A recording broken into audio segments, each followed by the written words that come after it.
Hello students, मैं शाइना परमार आज आपके लिए लेके आई हूँ नया लेक्चर। वो है original home of the Aryans.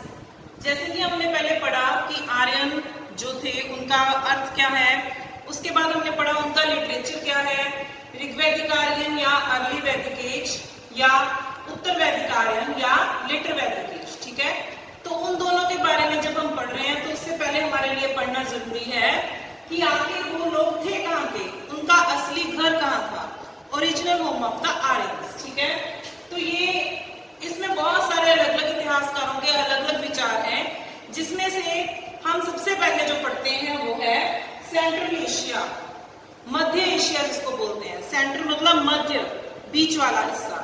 तो जो एशिया एक कंटिनेंट है उसके जो बीच वाला हिस्सा है, ये कहते हैं कि ये लोग वहां के रहने वाले थे।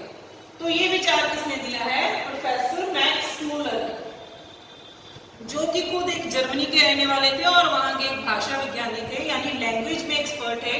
तो उन्होंने ये जो थ्योरी दी है ना, इस थ्योरी में उन्होंने इस बेस को रखा है, लैंग्वेज बेस को। तो लेकिन इससे पहले कि हम सेंट्रल एशिया के बारे में पढ़े कि आर्य यहाँ के रहने वाले थे, हमें एक चीज का ध्यान रखना पड़ेगा कि जितने भी इतिहासकार हुए हैं जिन्होंने इस थ्योरी को निकाला है कि आर्यन कहाँ के रहने वाले थे, उन्होंने सिर्फ लैंग्वेज को नहीं माना है कि सिर्फ लैंग्वेज देखें और हम बता दें कि ये लोग यहाँ के रहने वाले थे।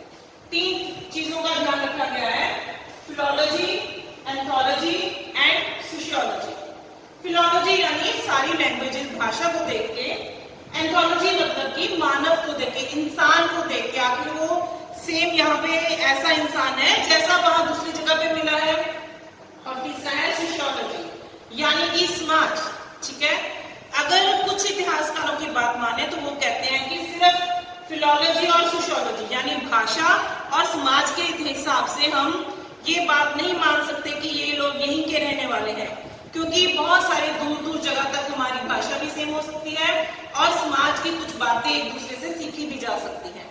लेकिन जो एंथोलॉजी है यानी मानव शरीर जो हमारा है, तो वो उसमें कुछ ना कुछ बदलाव जरूर होता है। जैसे कि हम भारतीय लोग दिखने में अलग हैं और फ्रेंच लोग दिखने में अलग हैं और ब्रिटिश लोग दिखने में थोड़े अलग हैं और अफ्रीकन लोग दिखने में कुछ अलग हैं। तो ये जो एंथोलॉजी है और फिलोलॉजी है और सोशियोलॉजी है, इन तीनों को बेस बना के ही original home of the Aryans को ढूंढा गया है कि वो कहाँ के रहने वाले हैं। फिर भी इस बात पे पहुंचना बहुत मुश्किल है कि आखिर वो कहाँ के रहने वाले थे, लेकिन हम अंदाजे लगाते रहेंगे और ढूंढते रहेंगे कि वो कहाँ के रहने वाले हैं। तो सबसे पहले हमारे पास जो विचार है वो है सेंट्रल एशिया का।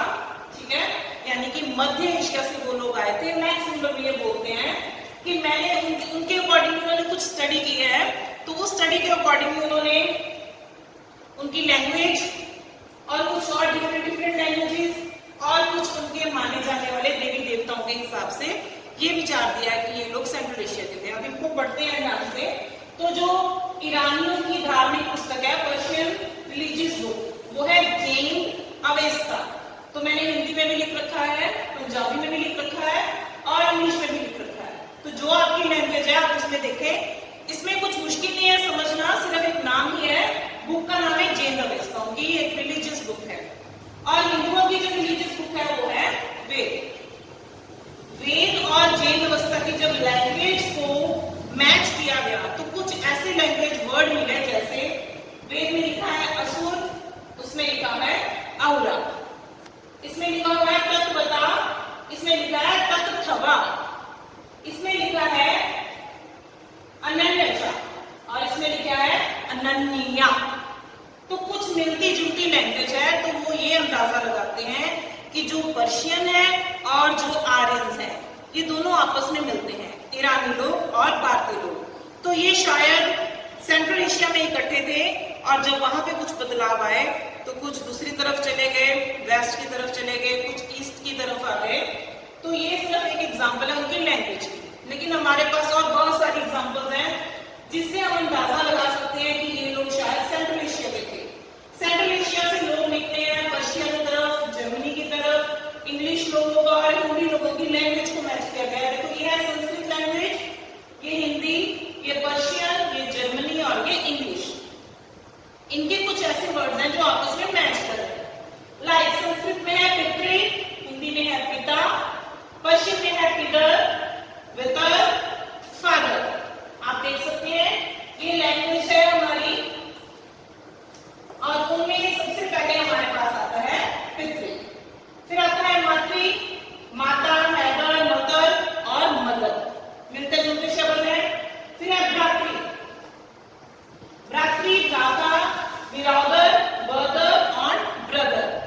हमें ये पता है कि ये लैंग्वेजेस आपस में मैच कर रही हैं, इनमें कुछ थोड़ा बहुत ऊपर नीचे फर्क है।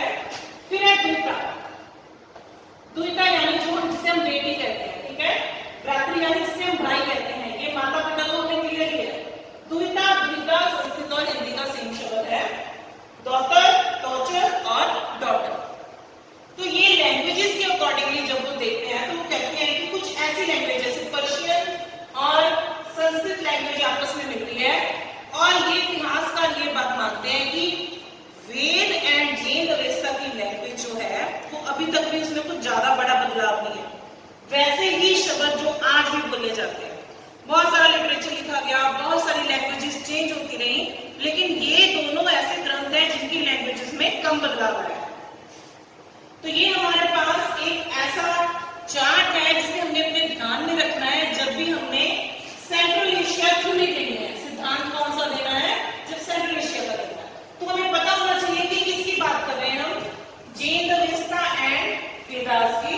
तो उनमें से और उनके बाकी लैंग्वेजेस को मैच करके ये निकलता है हमारे पास एक थ्योरी निकलती है कि ये इनकी लैंग्वेज मैच करती है। तो ये लोग सेंट्रल एशिया में होंगे जहां पे बदलाव आने की वजह से शिफ्ट हो गए इधर और उधर, कुछ वेस्ट चले गए और कुछ ईस्ट आ गए। और एक और हमारे पास एग्जांपल है गॉड यानी भगवान, देवी देवता वैसे। तो जैन अवेस्ता और वेदा में इंद्र देवता को पूजा गया है, जैन अवेस्ता में भी इंद्र देवता की बात की गई। यहाँ पे वायु है, यहाँ पे भी वायु है, और यहाँ पे भी मित्र है, यहाँ पे भी मित्र है, लेकिन वो मित्र बोल रहे हैं उसको, ठीक है। तो ये दो तीन भगवान, इसके अलावा और भी कुछ मेल सेम है। तो बोगज कोई नामक एक शिलालेख हमें मिलता है वहां पे, उसमें इन तीनों भगवानों का जिक्र किया गया है जो जैन अवेस्ता से रिलेटेड है। इवन बेबीलोन जो 21 BC की सभ्यता मानी गई है, वहां से भी हमें एक कुछ लिखा हुआ मिलता है जिसपे लिखा हुआ है कि पूरब के पहाड़ों से गधा मंगवाया गया। तो वो पूरब कहाँ है? आप देख सकते हैं कि वो सारा एशिया की साइड का माना जाता है। तो उन्होंने कुछ ऐसी छोटी छोटी एग्जांपल्स दी हैं कि छोटी नहीं, शायद उनको हम बड़ी ही मान सकते हैं, जो बताती है कि ये लोग कहाँ के रहने वाले थे, सेंट्रल एशिया के। और इवन जो ह्यूनसांग है वो बात करता है अपने लिटरेचर में कि सेंट्रल एशिया बड़ा ही उपजाऊ इलाका था, उपजाऊ जहाँ पे अच्छी फसल हो सकती है, अच्छे पेड़ पौधे हो सकते हैं। तो ये जो आर्यंस है वो एक अच्छे इलाके में ही रहते थे, पेड़ पौधों की पूजा करते थे, अच्छा खाना पीना था। वो तभी होगा अगर हमारा एरिया उपजाऊ होगा। तो अगर ह्यूनसांग ये बात करता है ना कि ये लोग उपजाऊ इलाके में रहते थे, तो ये अंदाजा लगाया जाता कि वो सेंट्रल एशिया ही होगा। इसके अलावा इन्होंने कहीं पे भी नमक की बात नहीं की, सॉल्ट, और इसके अलावा समुद्र की बात नहीं की है, सी। तो इससे लगता है कि ये लोग वहां पे रहते थे जहां पे दूर दूर तक समुद्र नहीं था, ठीक है।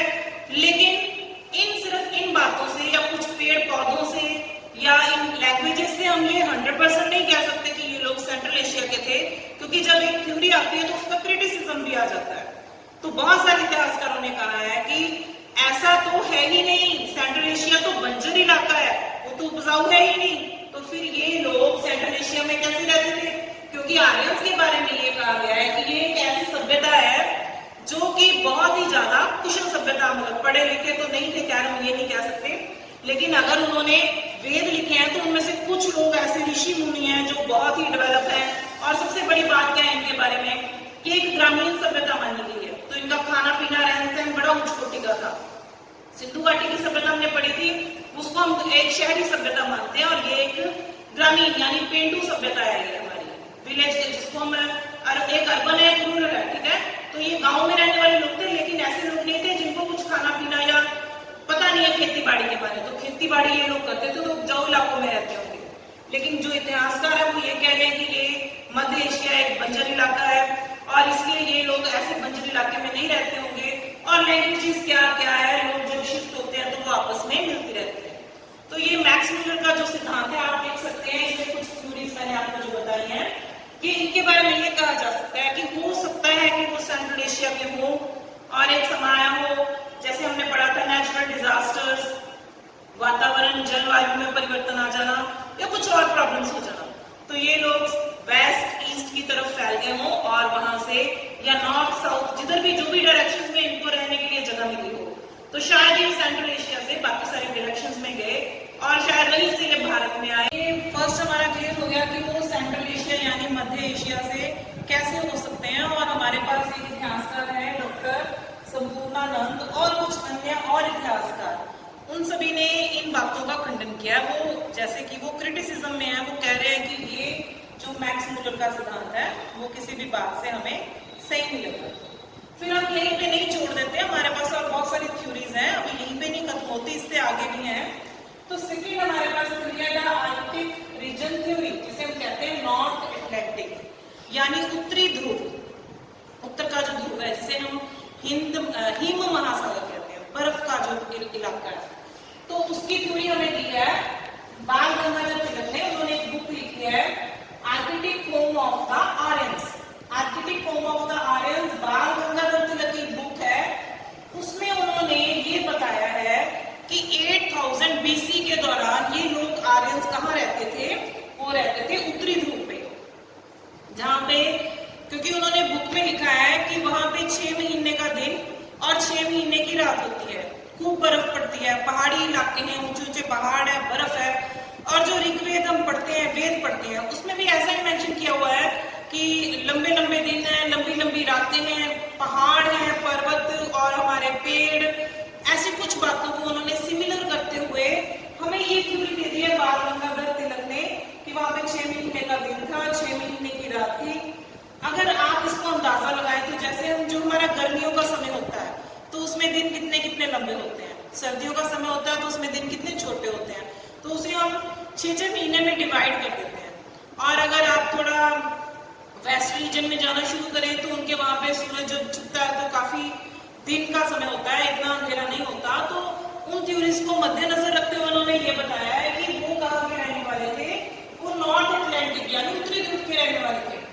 तो इतनी छोटी सी बातों से हम ये अंदाजा नहीं लगा लेते कि वहां पे बर्फ के पहाड़ हैं और उनके दिन लंबे हैं, उनकी रातें लंबी हैं, इसलिए वो कहाँ के रहने वाले हैं, उत्तरी ध्रुव के हैं। तो ये बात अगेन हम ये कहेंगे कि डॉक्टर संपूर्णानंद ने इसको झुठला दिया है, वो इसको क्रिटिसिज्म करते हैं, कहते हैं इन छोटी छोटी बातों से इतनी एक सभ्यता के बारे में हम ये डिसीजन नहीं दे सकते कि वो यहाँ के रहने। और इवन जैसे सभ्यता के बारे में हम पढ़ने वाले हैं, ये जो वैदिक सभ्यता है, उनको ऐसे इलाकों में भेजना और ये मान लेना कि वो यहाँ के रहने वाले थे, वो बात जचती ही नहीं है। तीसरा हमारे पास सिद्धांत है तिब्बत का सिद्धांत, तिब्बत थ्योरी। ये थ्योरी हमें दी है स्वामी दयानंद सरस्वती, जिनका नाम हम सबने ही सुना होगा। स्वामी दयानंद सरस्वती की बुक का नाम है सत्यार्थ प्रकाश। तो ये कुछ हमारे ऐसे मॉडर्न इंडिया में ऐसे लोग हैं जिनके नाम हम इजीली याद रख सकते हैं। ये हमारे समाज सुधारक भी रहे हैं स्वामी दयानंद सरस्वती। इनके साथ ही एक हमारे पास और इतिहासकार हैं, वो है पार्टिकर, F.E. पार्टिकर। इन्होंने अपनी बुक में लिखा है एशियन इंडियन हिस्टोरिकल ट्रेडिशन। तो ये दोनों ने अपनी अपनी किताबों में कुछ चीजें ऐसी मेंशन की है जो आपस में मेल खाती हैं, जिससे लगता है कि ये लोग कहाँ के रहने वाले थे, तिब्बत के रहने वाले थे। अब सबसे पहले उन्होंने ये बात की है कि तिब्बत के लोग अग्नि और सूर्य की पूजा करते हैं, और वेदों में किसकी पूजा की गई है, अग्नि और सूर्य की। अब सिर्फ इस बात से ये अंदाजा लगा लेना कि वो तिब्बत के हैं, ये बात मानी नहीं जा सकती, क्योंकि अग्नि और सूर्य की पूजा वो हर एक देश करेगा जहाँ पे खूब ठंड पड़ती होगी, बर्फ होती होगी। तो हो सकता है अग्नि और सूर्य की पूजा, इस सिद्धांत को मान लेना ही ये काफी नहीं। इसके अलावा इन्होंने ये भी कहा है कि तिब्बत के लोग शीशम का पेड़, बड़ का पेड़, बबूल का पेड़, बड़ जिसे हम पंजाबी में बोड़ कहते हैं, और ऐसे कुछ पेड़ जिनके बारे में वे वैदिक लोगों को पता है, वो तिब्बत के लोगों को भी उसका ज्ञान है। तो इसका मतलब है कि जो पेड़ तिब्बत में है और जो वेदों में बात की गई है, सिर्फ पेड़ों के मैच करने से हम ये मान लें कि वो तिब्बत के रहने वाले हैं, ये थोड़ा मुश्किल लगता है। मैंने पहले भी बताया कि अगर हमने मानना है कि ये लोग कहाँ के रहने वाले हैं, तो हमें ये तीनों चीजों का जरूर ध्यान रखना पड़ेगा। सिर्फ भाषा या सिर्फ किसी एक पर्टिकुलर चीज, सोसाइटी के ऊपर हम नहीं डिपेंड कर सकते, या सिर्फ नेचर के ऊपर नहीं डिपेंड कर सकते कि ये पेड़ यहाँ पे है, ये पहाड़ यहाँ पे है, बर्फ यहाँ पे है। तो आप अंदाजा लगा सकते हो, भारत में कश्मीर और विदेशों में स्विट्जरलैंड या ऐसी और बहुत सारी जगहें आपस में मैच करती हैं, तो अंदाजा लगाना मुश्किल है।